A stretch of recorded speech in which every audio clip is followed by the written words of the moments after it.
Hello, thanks for joining us on the news at 7 on 90 International. We're coming to you live from the nation's capital. I'm Ruth Aguele. Let's take the headlines. Political leaders sue for prayers for Nigeria as Muslims mark Eid al-Maulud. Vice President Professor Yemi Oshibajo appeals for more support for federal government social investment program. Nigeria discovers high-yield cotton seed to promote initiative towards reviving the country's textile and garment industries.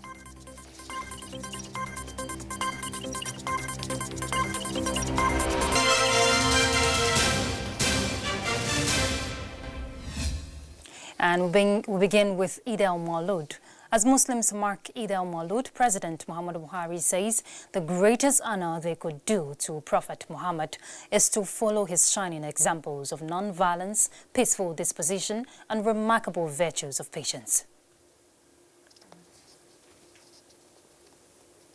To the Muslim Ummah on the occasion of the Maulud celebration to commemorate the birthday of Prophet Muhammad, President Buhari said putting into practice the great virtues for which the Holy Prophet is historically famous and revered would have a far greater impact on changing attitudes and behaviors than the best sermons ever will. He said the indiscriminate killing of innocent people, the killing of female students and forcing them into marriage and conversion are contrary to the teachings and personal examples of Prophet Muhammad. Violent extremism, he said, is the single biggest challenge facing the image of Islam today, which has been hijacked by a minority of misguided elements who are using religion to cover up their criminal agenda. The president said there is the urgent need for increased vigilance by Muslims in order to frustrate and stop the spread of violent ideologies that are causing human havoc and tragedies around the world. He advised Muslims not to allow their children to be lured and recruited by extremists who will ultimately destroy their lives and future. While wishing Muslim Ummah a peaceful celebration, the president urged them to use this occasion to renew their resolve in promoting tolerance, love, harmony, and peaceful coexistence in the country. President Buhari also sent special goodwill messages to the emirs of Dara, Alhaji Farouk Umar Farouk, Kazare, Najib Hussaini Adamu, Hadeja, Alhaji Adamu Abubakar Maji Haruna, and that of Gume Alhaji Hamad Muhammad Sani, whose people celebrate this festival named Salagani with greater favor, as well as prayers for the unity, progress and prosperity of Muslims in Nigeria and around the world. In a related development, the First Lady, Aisha Muhammadu Buhari, has admonished Muslim faithful to do only that which pleases the Prophet in order to earn Allah's pleasure.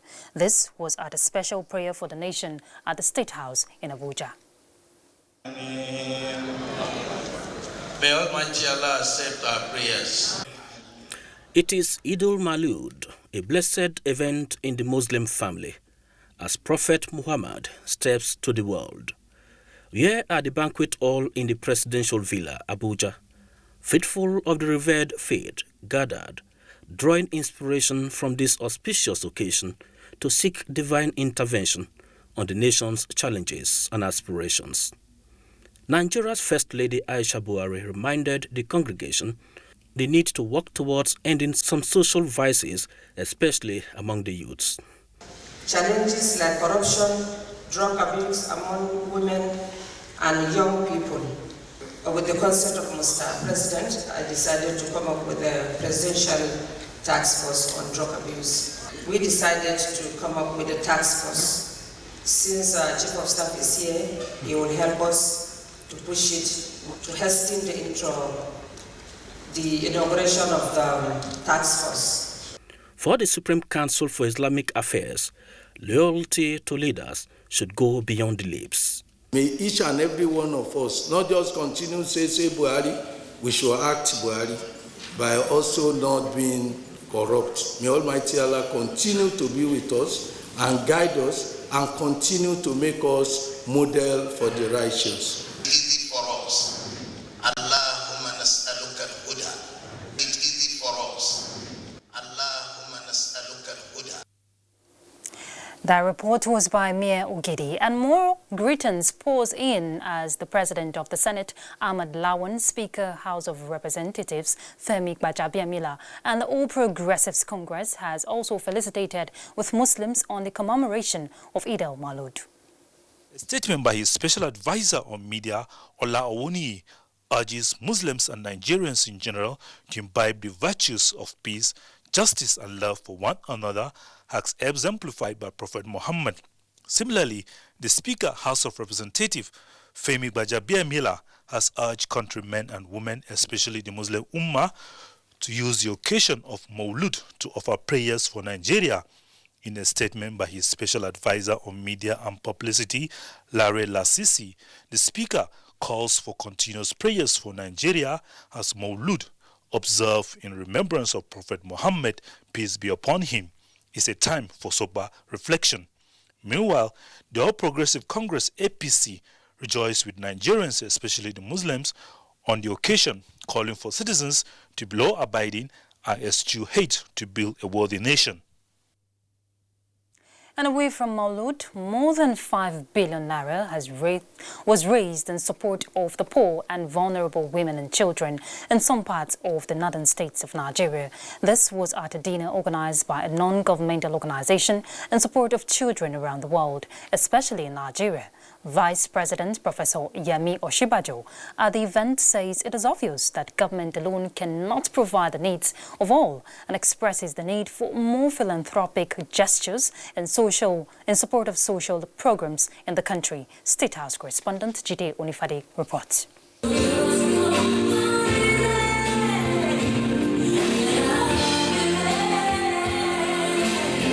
It's all about the Nigerian children. This dance drama paints the prowling diseases and avoidable conflicts that have placed women and children in pitiable conditions, not only in Nigeria but across the globe.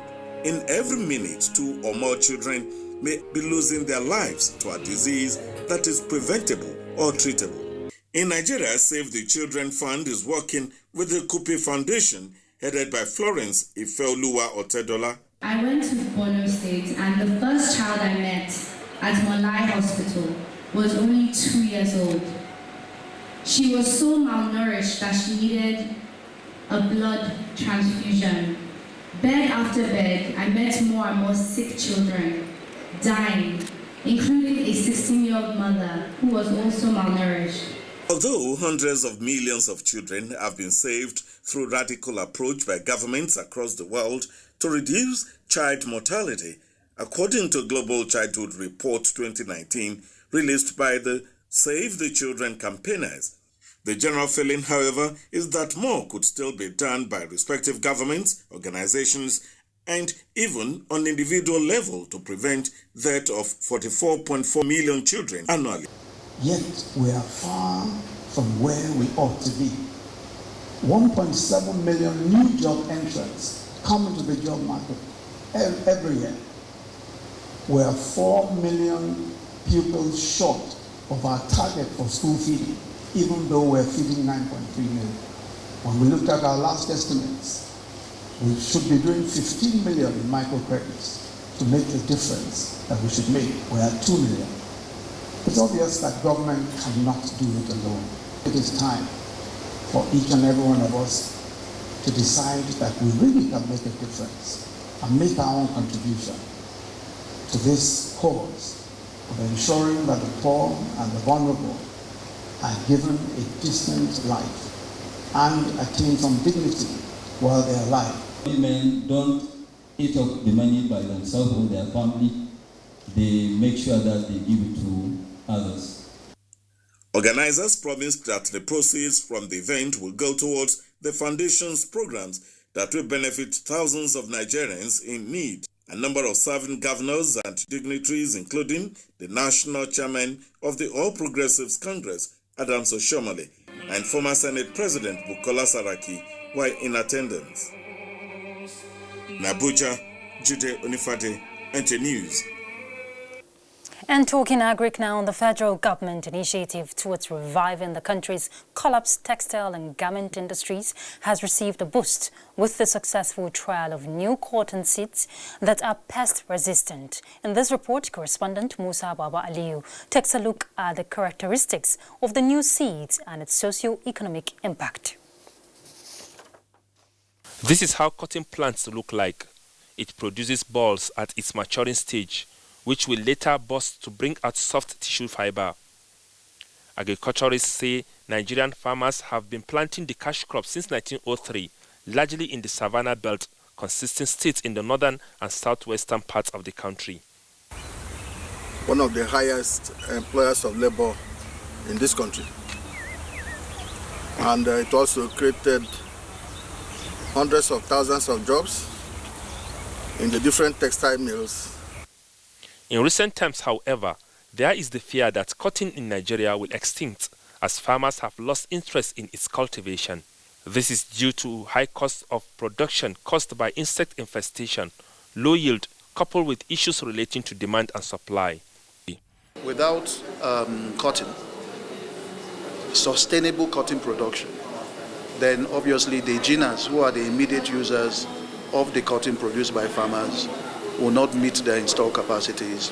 The federal government's policy towards reviving textile industries challenged the country's scientists on the need to produce a high-yielding variety of cotton seeds that are easy to manage and are pest-resistant. A technology that will address the root cause of abandoning abandoning cotton production in Nigeria, revamp it, and also lower the cost of the production to farmers. Consequently, a new variety has been identified which has undergone series of field and lab trials and are judged among the best in the world. This crop is producing about 200 balls per plant, as against our existing crop that is producing less than 50 balls. The African continent's chance to benefit from these technologies, however, lies heavily on its ability to efficiently communicate its potential benefits. The Central Bank of Nigeria had already incorporated 100,000 farmers into her Anchor Borrowers program, with 190 billion naira set aside to support textile, lint, and garment industrialists. In Abuja, Musa Baba Aliyu, NTA News. Let's go on a break. The news continues shortly, so please stay tuned. 3 or 4 days when my girls won't come visit me, I need to come go expire. Oh, my guys, they can't follow me watch this match. I must not fold the hand. Hey.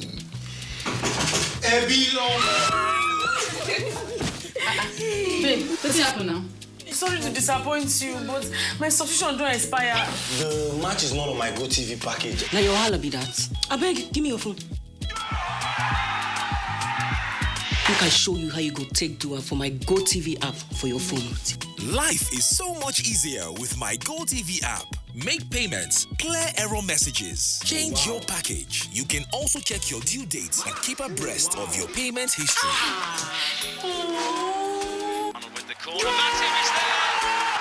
The new My GoTV app is everything you need in one place. So what are you waiting for? Download My GoTV app now from Google Play or App Store to enjoy the easy life. GoTV. Live it, love it. Thanks for staying tuned.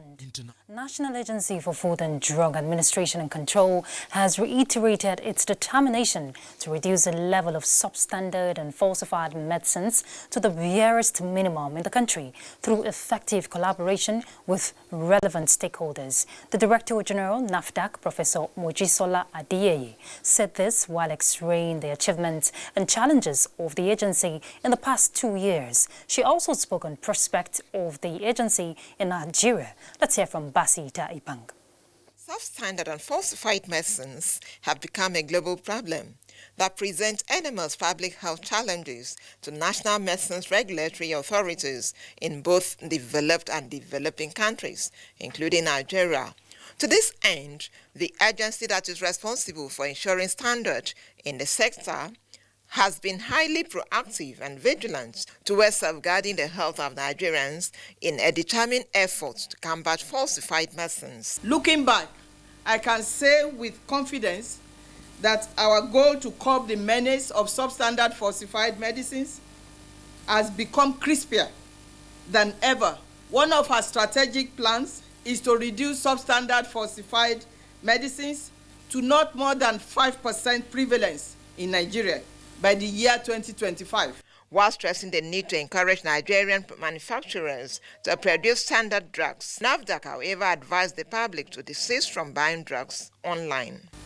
Having known that significant amounts of substandard falsified medicines are imported as unregistered or registered but later was compromised with the drug content after approval to become substandard, we are now encouraging local manufacturing. The NAFDAC board observed that 12 people were arrested between November 2017 and November 2019, but appealed to the judiciary for severe penalties, considering the effect of their actions in human beings. Basi Taipa, NTA News. And from health, we move to the financial sector to join Musa Baba Aliyu for details. More investors from within and outside the country have continued to invest in the country's rice value chain. More integrated rice milling factories are being established in the rice-producing states. Investigations reveal that Nigeria will be producing more than 20 million tons of milled rice in the next 12 months. In other news, Nigeria and Russia are set to sign a memorandum of understanding on production of prepaid meters.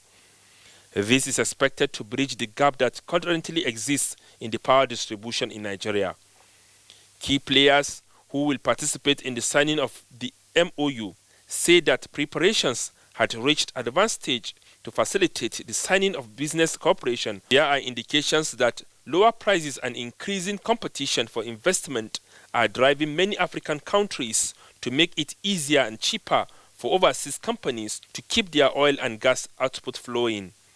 Ghana and Gabon are said to be adjusting terms to lure picky investors who are also increasing concern about long-term demand for fossil fuels as renewable energy gains ground. The shift follows declining oil production in Angola and Cameroon.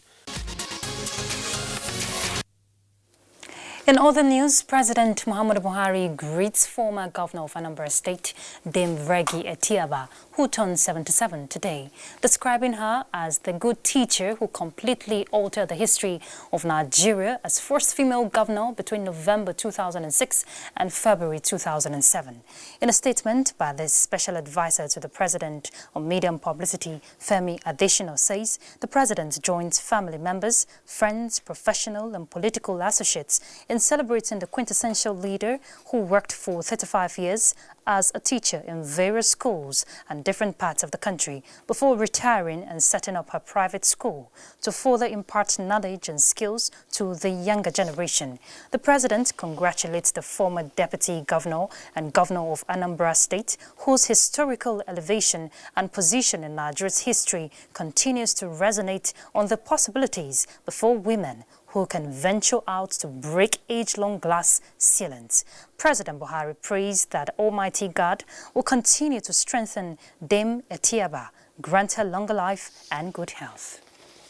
And for news from other parts of the globe, let's join Uche Ugwachuku. Uganda and Congo have agreed to boost trade between the two countries. Congolese President Felix Tshisekedi, who is on a 3-day visit to Uganda, said he was backing President Museveni's vision to have an integrated Africa. The two leaders jointly addressed a press conference in Kampala over the weekend, where they revealed plans to construct routes linking the two countries to enable the transportation of goods across border. Ministers from the two countries also signed memoranda of understanding on security, infrastructure, transport and tourism. The Tanzanian authorities have reversed a decision to disqualify many opposition candidates from local elections on 24 November. Minister of State Selemani Jafo said leniency would be shown to allow previously barred candidates to stand. A number had been told they would not be allowed to take part due to spelling mistakes and other errors on official forms. Meanwhile, several opposition parties had announced that they would boycott the local elections, condemning them as a mockery of the democratic process. Finally, the United States joins the UN assistance mission to Iraq in calling on Iraqi's government to stop using violence against protesters, reform its electoral system, and hold early elections. This is coming after weeks of unrest in which security forces killed nearly 300 protesters. Iraqi leaders agreed on Sunday that electoral reforms should give more chance for young people to participate in politics and break the monopoly on power of political parties that have dominated state institutions since 2003. Uche Ugochukwu, NTA News.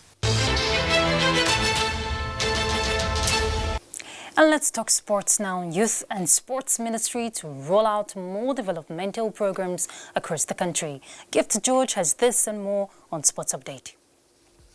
The Federal Ministry of Youth and Sports Development has concluded arrangement for a grand reception